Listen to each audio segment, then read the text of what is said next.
그리스도인에게는 분명하고 확실한 삶의 목적과 방향과 이유가 있는데 세상이 추구하는 가치나 이상과는 확연히 다릅니다. 성경은 사회의 인식과 일반적인 통념과는 분명한 차이가 있다라고 하는 것을 말합니다. 그래서 그리스도인으로서 산다라고 하는 것은 때로는 마치 세상을 거스르는 듯한 전혀 어울리지 않는 듯한 생각을 들게 하곤 합니다.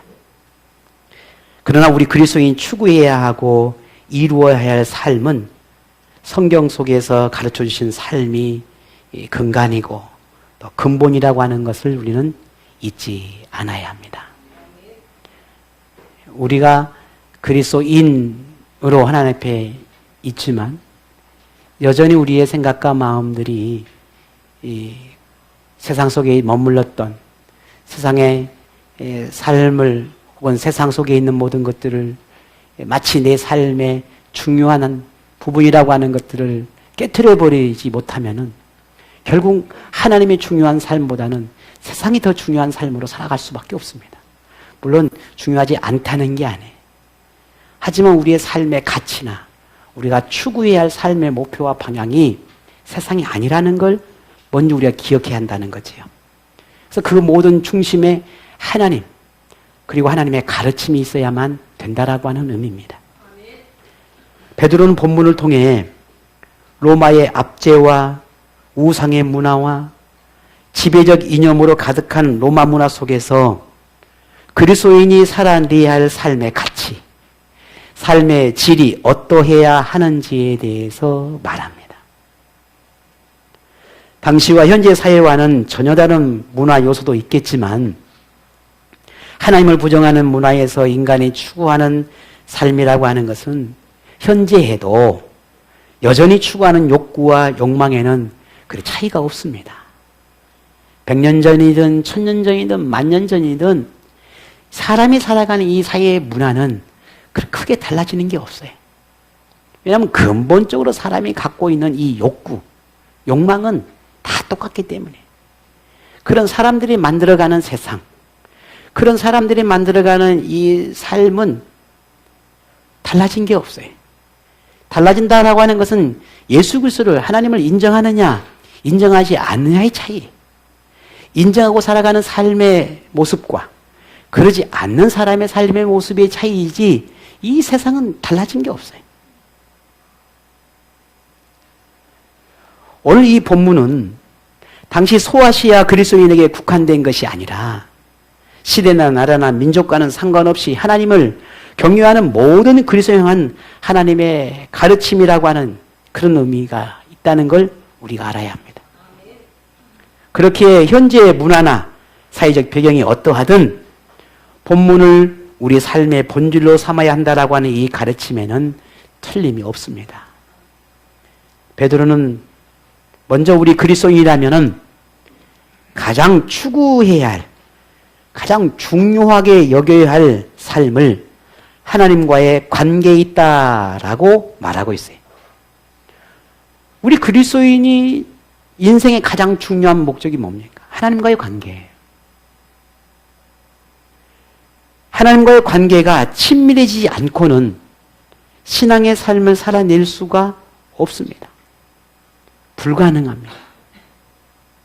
부부도 마찬가지죠. 부부가 친밀해지지 않고는 함께 살아낼 수 있나요? 가족 구성원이 친밀하지 않고 온전한 건강한 가족을 이룰 수 있나요? 요즘 현대인들은 또 그런 거 좀 별개인가 보더라고요. 또 그건 조금 다른가 본데 저는 참 이해가 안 되는 부분이 참 많은 것 같아요. 오늘 우리가 하나님과의 관계 속에서 이 친밀함을 누리지 못하면 아무리 내가 하나님을 향한 뭔가가 있는 것 같고 내 마음에 뭔가 있는 것 같고 내가 그러지 않는 것 같아도 결국은 그 내 속사람이 하나님을 향한 나의 영적인 사람이 하나님과 친밀함을 얼마나 가지고 있느냐의 차이. 이게 없으면 겉으로 보여주는 어떤 종교 생활도 겉으로 보여주는 어떤 아름답게 보여주는 그 모습도 그건 중요하지 않아요. 그런 도덕적이고 윤리적인 삶 혹은 종교적인 행위를 나타내는 그 모습은 누구나 다 할 수 있는 거예요. 그러나 영적인 사람, 이 속사람이 하나님을 향한 친밀함을 누리지 못하면, 그 친밀함을 통해서 삶을 살아내지 못하면 우리의 신앙은, 우리의 모습은 결코 하나님을 원하시는 믿음의 삶이라 말할 수가 없다라고 하는 거예요. 물론 여러분뿐만이 아니에요. 말씀을 전하는 목사는 더더욱 더 그러겠지요. 그러니 오늘 우리가 하나님과의 친밀함이 어디에서 비롯되는가? 내가 하나님과 친밀함을 누리고 있다라고 하는 건 어떻게 내가 인정하고 알 수 있겠는가라고 하는 거죠. 그걸 베드로가 이렇게 말하고 있습니다. 오늘 본문 7절이 아까 읽었지만 그래도 한 번 더 우리 함께 봅시다. 7절입니다. 만물의 마지막이 가까이 왔으니 그러므로 너희는 정신을 차리고 근신하여 기도하라. 아멘. 베드로는 이 당시 그 시대를 마지막 때라라고 말하고 있어요. 물론 지금도 마찬가지죠. 마지막 때인 건 분명해요. 그렇게 말하며 베드로는 건전한 정신, 건강한 정신, 그리고 절제된 생활, 술에 취하고 방탕한 삶이 아니라 그런 모든 삶들을 이제 청산하고 차분하고 신중한 생활과 함께 기도에 힘써야 한다라고 하는 말이 오늘 7절의 의미예요. 그게 정신을 차린다라고 하는 표현이고 근신해야 한다라고 하는 표현이에요. 그러니 우리의 삶을 살아내임에 있어서 절제되지 않고 정죄되지 않는 생활 속에서 어떻게 기도의 삶을 살아낼 수 있고 이 마지막 때를 준비할 수 있겠는가라는 의미예요. 여러분이 우리가 한 주간의 삶을 살아내야 되고 말씀을 듣고 그 말씀을 붙들고 우리가 한 주간 살아내잖아요. 예, 저도 마찬가지죠. 여러분도 그럴 것입니다.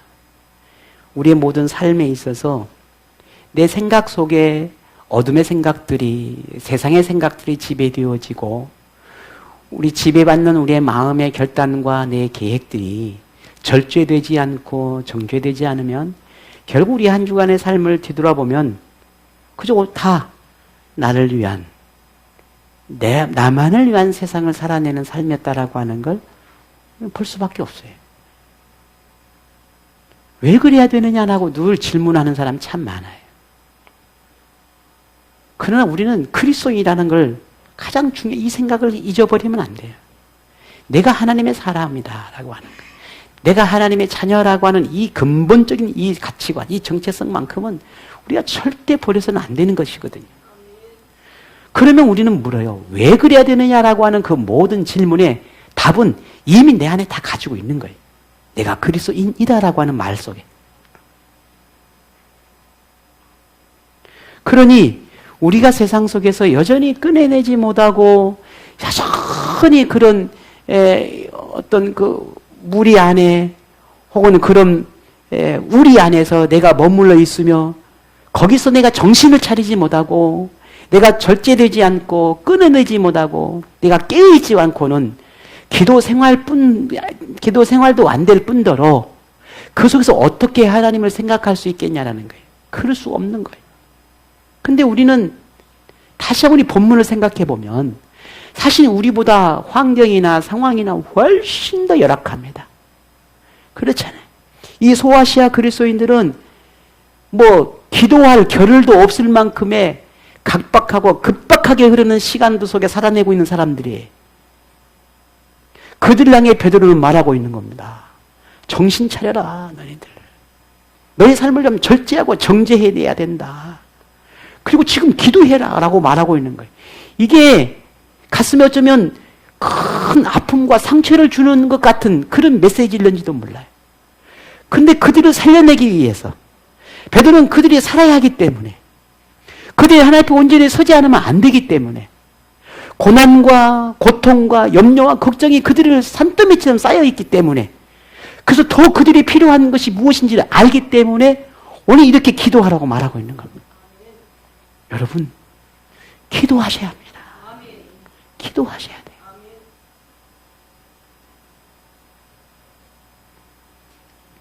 지난 본문에서도 극한 방탕이라고 하는 말을 통해서 방탕함과 술 취함이나 향락들을 금하라고 했지요. 오늘 본문에서도 정신을 차리고 근신하라 라고 하는 그 말 속에서 같은 의미를 말하고 있습니다. 마지막 때가 가까이 왔는데 지혜도 분별력도 자제력도 잃은 채 마지막 때를 맞이할 수 있겠느냐라는 겁니다. 그러니 이제는 향락을 즐기는 것을 멀리하고 기도에 힘쓰는 생활을 하라라고 말하고 있습니다. 여러분, 그렇다고 해서 그저 기도만 하고 오직 그냥 기도 외에는 그냥 다른 거 생각하지 말고 기도만 해라, 기도만 해라. 그런 의미는 아닙니다. 베드로가 기도에 힘쓰라고 하는 말은 그렇게 기도만 하라고 하는 그런 의미가 아니라 이 기도한다라고 하는 그 의미는 하나님과의 관계에 더 집중해야 한다라는 의미예요. 너희 생각 속에 마음 속에 더 하나님을 향해 있어야 되지 않겠냐라고 하는 물음이에요. 그게 기도로 표현되어야 한다는 것이지요. 마지막 때를 준비하는 믿음의 자세가 기도로 나타나야 한다라는 거예요. 예수님도 마지막 때에 대한 경각심을 주시면서 하나님과의 친밀함의 중요함을 매우 강조했죠. 그것을 누가복음 21장 34절에는 이렇게 표현했습니다. 너희는 스스로 조심하라. 그렇지 않으면 방탕함과 술 취함과 세상의 염려로 마음이 둔하여지고 뜻밖의 그날이 덫과 같이 너에게 임하리라 했습니다. 저도 늘 경험하고 있고 또 지금도 그렇게 살아야 되는 부분도 있지만 여러분도 그러지 않을까 싶은 것 중에 하나가 참 우리의 이 생각하는 거나 이 마음이 왜 그렇게 쉽게 둔해지는지라는 생각이 들을 때가 참 많아요. 잠시 깨어있고 잠시 뭔가 하나님을 향해 있다가도 어떤 것들이 내 생각이나 마음이 빼앗겨 버리면 금세 우리의 마음이 둔해져 버려요. 영적인 감각들이 둔해져 버린단 말이죠. 우리의 생각은 아닌 것 같고 나는 절대 그러지 않아 하는 것 같아도 우리 자신은 내가 너무 잘 알잖아요. 보세요. 금세 내 마음이 둔해져 버려요. 그러니 예배의 감각이나 기도의 감각은 그렇게 예민하면서 좀 멀어져 가고 있는 거예요. 그리고 배운 게 있고 아는 게 있으니 늘 그냥 아무렇지 않게 생각하고 판단하는 거예요. 그러나 우리는 분명히 알아야 합니다. 예수님도 그걸 알기 때문에 우리에게 말하는 거예요. 너희 마음이 둔해질 수 있다라는 거예요. 기도 생활이라는 것이 무슨 특별한 목적이나 아니면 기도해야 할 어떤 이유가 있어야만 하는 그런 행위가 아닙니다. 기도는 하나님과의 친밀함을 드러내는 믿음의 태도입니다. 하나님을 향한 마음의 정도에 하나님을 의지하는 믿음의 행동이 기도입니다. 그래서 흔히 기도를 하나님과의 대화라고도 표현하잖아요. 기도 생활은 노동이 아닙니다. 기도는 무뎌진 영적인 감각을 깨우는 영적인 무기예요. 그래서 기도가 내게 없다. 기도가 점점 사라진다. 부르짖고 하나님 앞에 뜨겁게 기도하는 기도의 소리가 내게 없다라고 하는 건 결국은 내 영적인 감각이 무뎌졌다라는 말이에요. 하나님과 멀어지지 않기 위해서 우리는 이 기도라고 하는 영적인 감지기를 가지고 있어야 돼요. 위험한 상황이 혹은 어떤 영적인 어려움이 닥쳤을 때에 그걸 대처하고 그걸 이겨내고 그것을 피할 수 있는 지혜와 능력을 얻기 위해서 우리는 이 기도라는 게 필요한 것입니다. 그래서 이 기도는 우리 영적인 감각의 이 감지기, 위험 신호를 보내는 감지기란 말이에요. 그럼 우리의 모든 믿음의 삶 속에서 기도가 사라지면 안 돼요. 기도해야 합니다. 그러니 우리에게 기도가 얼마나 중요한지는 아무리 강조해도 가하지 않을 겁니다. 오늘 여러분에게 이 수 기도회가 아무것도 아닌 게 아니지요. 여러분, 이 한 번의 기도가 우리를 살려낼 수 있습니다. 매일 새벽 기도하고 매일 하루에 5번씩 유대인처럼 7번씩 기도한다고 해서 나를 살려내는 게 아니에요. 그런 형식적인 기도를 말하는 게 아니에요. 정말 하나님을 간절히 찾는, 정말 하나님을 간절히 부르짖는, 하나님을 진심으로 사랑해서 그 하나님을 만나고 싶어하는 그런 마음이, 그 마음이 횟수가 아니라 하나님을 향한 나의 마음인 거예요. 이게 오늘 우리에게 필요하다는 걸 말하는 겁니다. 그래서 우리 공동체 모두가 기도 생활을 통해서 하나님과 친밀해지고 하나님과 함께하는 그런 행복한 동행이 우리 일상이 되기를 간절히 바랍니다. 자, 그러면 이렇게 기도 생활만 충실하면 신앙생활을 잘하는 걸까? 그냥 밤이고 낮이고 기도하고 그냥 시시때때로 하나님 앞에 막 부르짖고, 자, 그렇게 기도 생활만 집중하면 하나님 관계가 친밀한 건가? 그런데 베드로는 또 그렇게 말하지 않아요. 그런 기도도 분명히 있어야 되지요. 당연히 기도도 중요합니다. 하나님 관계가 우리 그리스도인이 이보다 더 중요한 게 어디 있겠어요. 그런데 그런 기도뿐만 아니라 삶에서 드러나는 그리스도인의 모습 또한 중요하다는 걸 강조하고 있는 거예요. 그래서 세상의 사람들이 우리 그리스도인을 향해 가장 비난하는 이유 중에 하나가 뭐냐면, 기도 많이 하고 성경 말씀에 대해서 많이 아는데 직장에서 혹은 가정에서 살면서 보면은 똑같아. 교회 다니는 사람이나 다니지 않는 사람이나 똑같아. 분노하고 험담하고 행동하는 거나 사람을 대하는 태도나 모습이 달리 보이지 않아. 그러니 세상 사람들이 비난을 받는 거지. 기도하면 뭐하냐? 금식 기도하고 새벽 기도 쌓고 주일 52주 지키고 그렇게 열정을 가지고 하나님 앞에 나가는데 삶이 그래 아니면 어떡하냐? 좀 제가 매일 이렇게 거의 매일 운동을 아침에 나가는데 종종 정말 엄청난 사람을 제가 가끔 공원에서 만납니다. 아니, 만난다고 좀 표현을 하고 제가 봅니다. 어떤 분을 보는 줄 아십니까? 여러분 상상을 해보세요.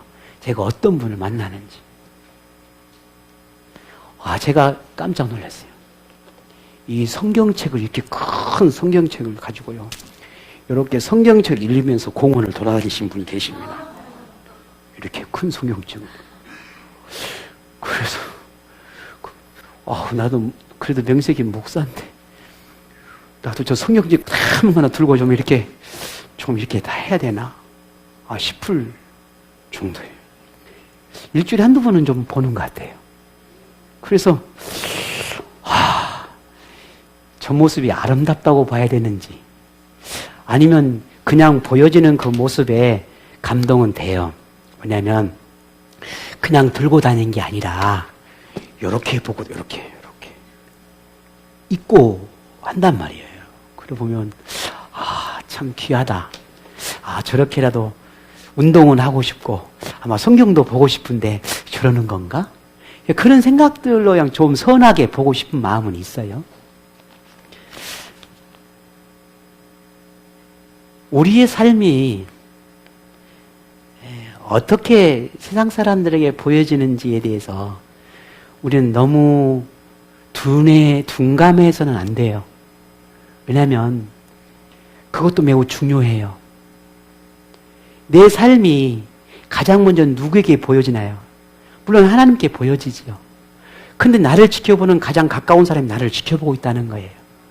근데 그 눈빛이, 그 마음이 만일 하나님이 바라보는 눈빛이고 나를 바라보는 하나님의 마음이라면 여러분 어떻겠습니까? 그 사람을 통해서 하나님이 나를 보고 있다면 여러분 어떻게 생각되어집니까? 사람의 눈치 보지 않고 신앙생활 한다고요? 세상 아무렇지 않고 나 나름대로 신앙생활 한다고요? 아니요. 하나님은 세상의 눈으로, 사람의 눈으로 우리를 보고 있는지도 몰라요. 그래서 베드로는 이렇게 말합니다.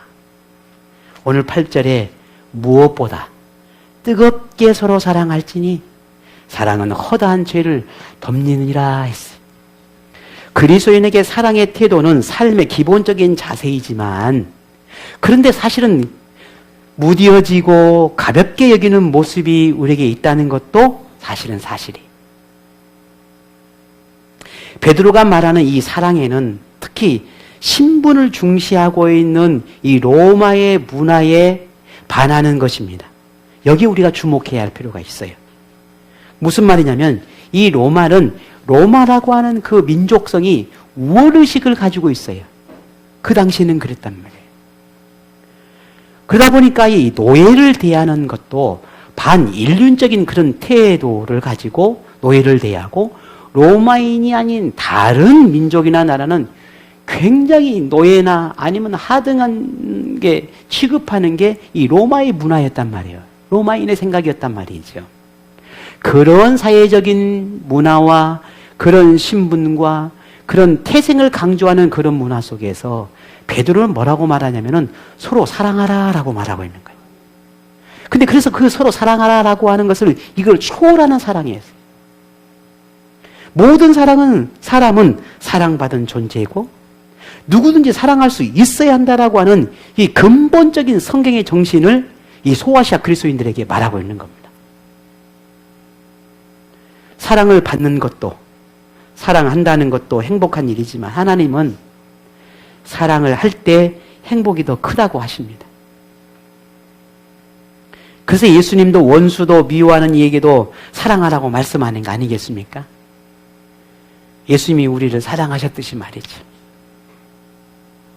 혹 우리는 사랑을 받는 것에 익숙하지 않나 한번 생각해 보아야겠지요. 혹은 사랑의 경계를 두고 있지는 않는가.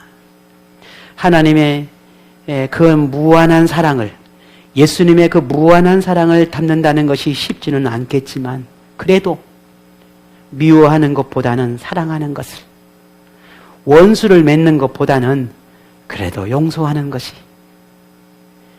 이해와 너그러움으로 대하는 노력이 우리에게 있어야 되지 않겠는가라는 겁니다. 무한한 사랑과 용서의 그 은혜를 받은 자로서 행복한 삶을 위해 예수님을 닮기 위해 조금 더 우리가 넉넉한 마음으로 타인을 대하는 그런 하나님의 사람이 되어야 하지 않겠냐라고 하는 게 오늘 베드로의 교훈입니다. 그러니 우리의 마음, 우리의 생각을 조금만 더 열어가십시다. 뭐 원수까지 사랑할 수 없다더라도 그래도 우리의 마음에 사랑의 마음을 우리가 조금이라도 가지십시다. 그런다면 우리 주님은 말하는 거예요. 너가 행복하겠다는 거예요. 사랑을 받는 게 행복한 게 아니라 그런 마음으로 사랑하는 네가 더 행복해질 거라는 거예요. 그러니 용서해 주라는 거예요. 그러니 이해해 주라는 거예요. 그러니 사랑해 주라는 거예요. 참 대단한 원리입니다. 오늘 이 베드로의 교훈처럼 오늘 한 주간 그냥 넉넉한 마음으로 우리 믿음의 주변의 사람들을, 여러분이 사랑하는 사람들을 대할 수 있기를 바랍니다. 베드로는 이런 사랑의 교훈에 이어서 9절 10절에는 대접하는 것과 봉사하는 것에 대해서 말합니다. 남을 대접할 때는 불평이 없어야 한다는 겁니다. 불평을 하지 말라는 거지요. 누군가를 섬기려 할 때는 하나님이 베푸신 은혜를 따라서 선한 청지기 자세로 해야 한다라고 말하죠. 이걸 서로 대접하기를 원망 없이 하고 각각 은사를 받은 대로 하나님의 여러 가지 은혜를 받은 선한 청지기같이 서로 봉사하라 했습니다.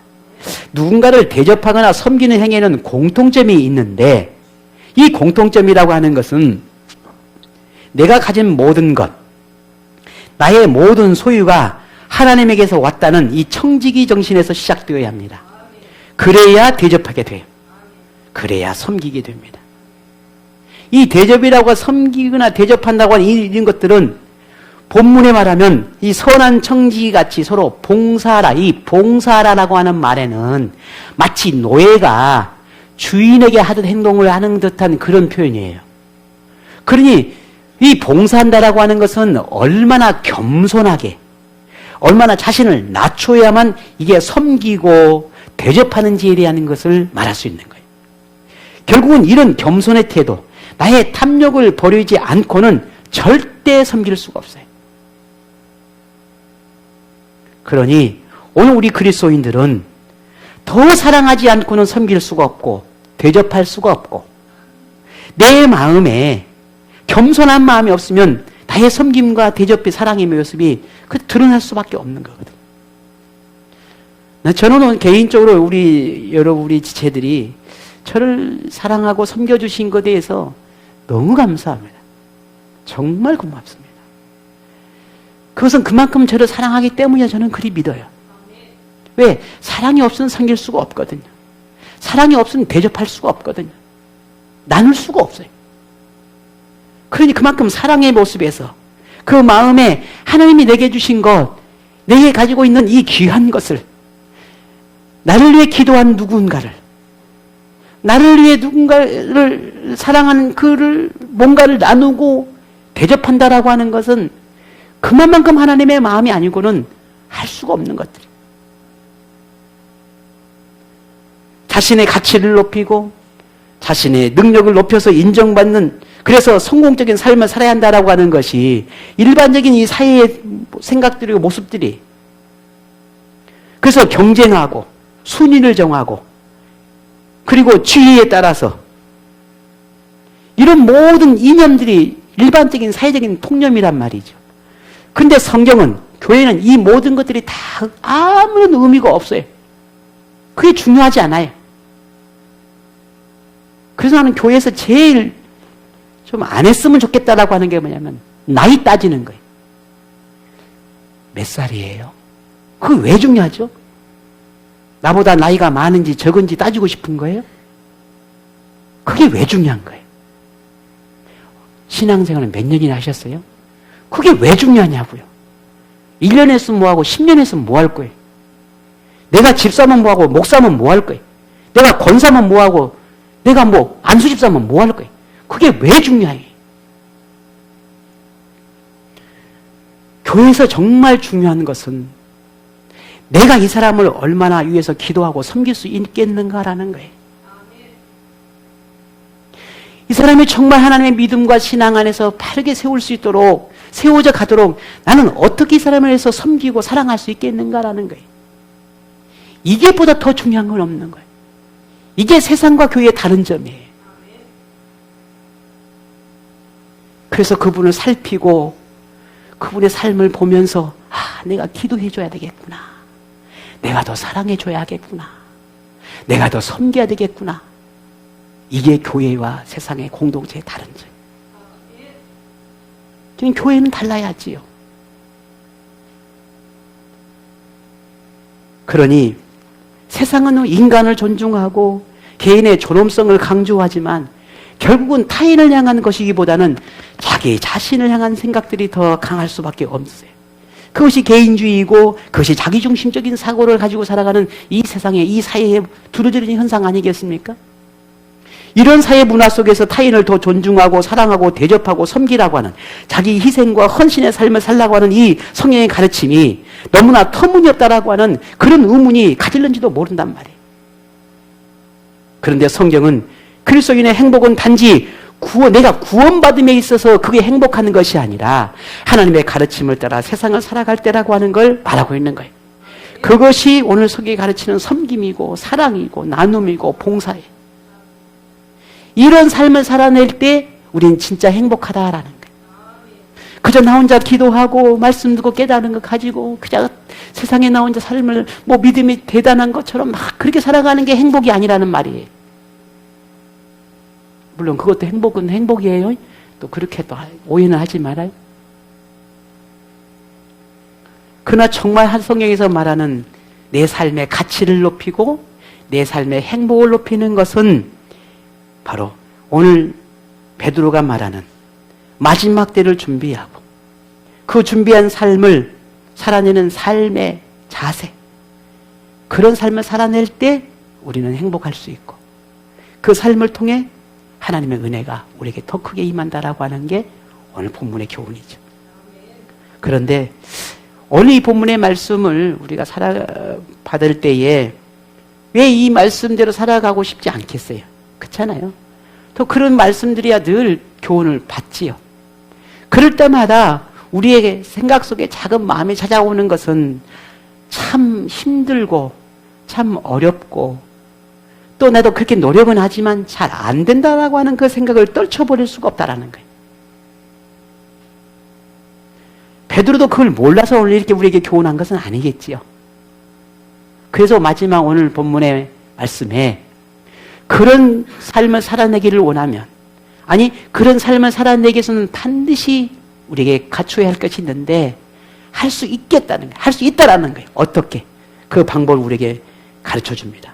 11절에 같이 한번 볼까요? 다 같이 봅니다. 만일 누가 말하려면 하나님의 말씀을 하는 것 같이 하고 누가 봉사하려면 하나님이 공급하시는 힘으로 하는 것 같이 하라. 이는 범사에 예수 그리스도로 말미암아 하나님이 영광을 받으시게 하려 함이니 그에게 영광과 권능이 세세에 무궁하도록. 아멘. 자, 우리가 말을 할 때는 그 말 속에 하나님의 말씀과 같은 선함을 담으라는 거예요. 이 말에 지혜가 필요하다는 말씀이지요. 혹은 내가 섬기고 누군가를 사랑하고 봉사를 할 때는 하나님이 주시는 힘으로 해야 한다라고 말하고 있어요. 그래서 우리 그리스도인이 모든 말과 행위가 하나님이 영광을 받으시도록 해야 한다라고 말하고 있습니다. 우리 그리스도인이 요구되는 모든 선한 삶에는 하나님이 공급하시는 힘이 또 하나님이 주시는 그 힘을 얻었을 때에, 아니 그 힘을 얻고 살아낼 때에 우리의 성경의 가르침을 따라 살아낼 수 있다라고 하는 걸 깨닫게 합니다. 무슨 말입니까? 우리가 말 한마디나 사소한 행동 하나에도 하나님의 선하신 가르침을 따르며 하나님이 주신 힘으로 하고 하자 할 때 비로소 그런 삶을 살아낼 수 있다라는 거예요. 여러분 해보셨지요? 믿음으로 살아보려고. 생각 속에 오늘 내가 오늘 수요일 가서 기도해야 되는데, 여러분 고민해 보셨지요? 오늘 주일날 예배 드려야 되는데 오늘 내가 또 이렇게 다른 일이, 다른 생각이, 지치고 힘들고 고단하고 다 한 번쯤 경험해 보셨을 겁니다. 갈등이 일어나고 상황에 내가 피하고 지고 넘어지고 다 해보셨잖아요. 그래서 이겨내보려고 또 부단히 노력도 해보셨을 겁니다. 버텨보기도 하셨고 여러분이 하고 할 수 있는 방법을 다 동원해서 노력해 보셨을 겁니다. 그런데 결국은 어떻습니까? 안 될 때가 많아요. 잘 안 돼요. 그래서 베드로는 말합니다. 소아시아 그리스도인의 그 열악한 상황과 환경 속에서 어떻게 너희들이 내가 가르침을 주는 그 교훈을 따라서 살아낼 수 있겠는가?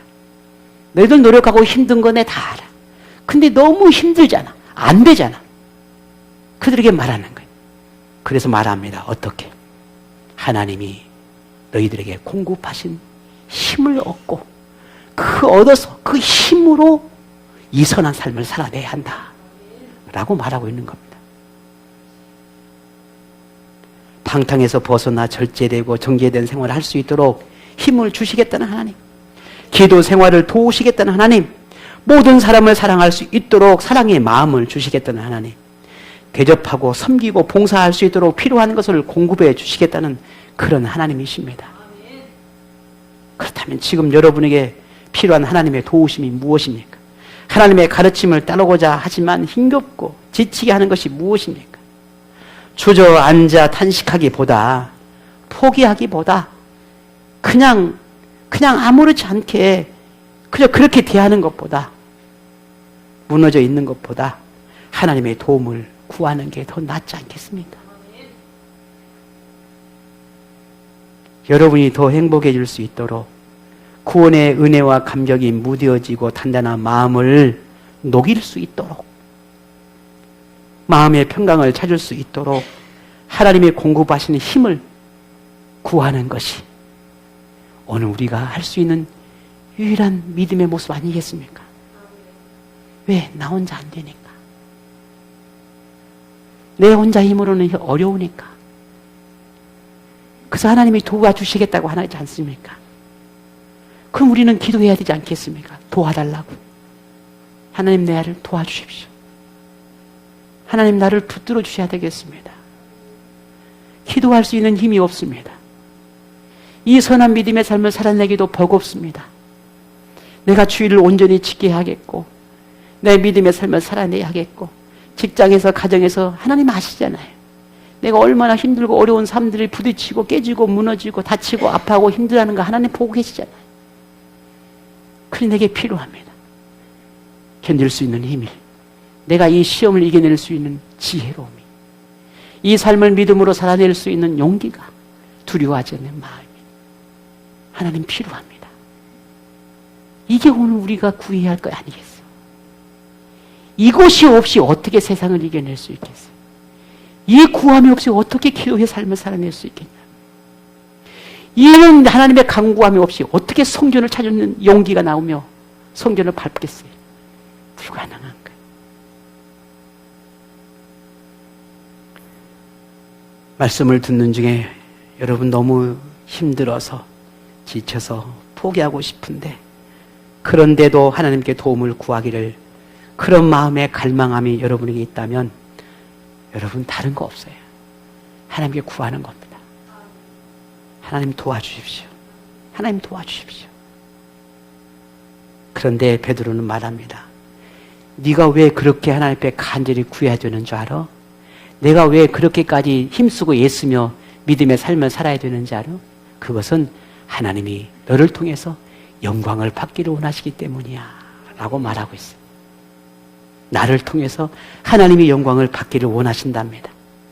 오늘 여러분을 통해서 하나님의 영광을 받기를 원하신답니다.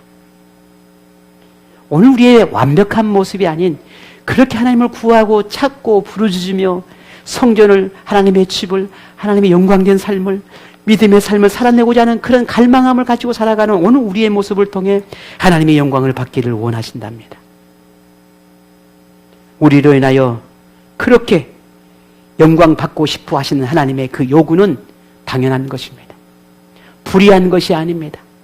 오늘 저와 여러분을 위해 아들 예수님의 생명을 내어주고 하나님의 나라까지 우리에게 주셨다 하셨는데 우리에게 이 좀 세상의 믿음의 삶을 살라고 하는 게 이게 불의한 것일까요?